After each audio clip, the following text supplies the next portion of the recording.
பிரமாணமான ஒருத்தர். என் நெஞ்சில் குடியிருக்கும். இன்னொரு பக்கம் 10 வருஷத்துக்கு மேல கட்சி நடத்தி மக்களுக்காக போராடி ஆட்சியை பிடிச்சே ஆகணும்னு நினைக்கிற இன்னொருத்தர். ஒரு நாள் இந்த நிலம் எனக்கு சிக்கிச்சு நீ செத்த.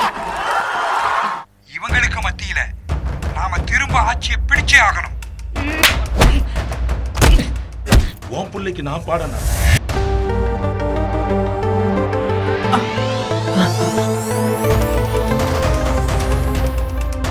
தலையில அடிபடா மட்டும் பாத்துக்கோங்க. இவங்களுக்கு மத்தியில நாம திரும்ப ஆட்சியை பிடிச்சே ஆகணும். நான் பாத்துக்கிறேன் தலைவரே. இந்த அரசாங்கத்தை நடத்துறதே நாங்க தான். ஜெயச்சந்திரா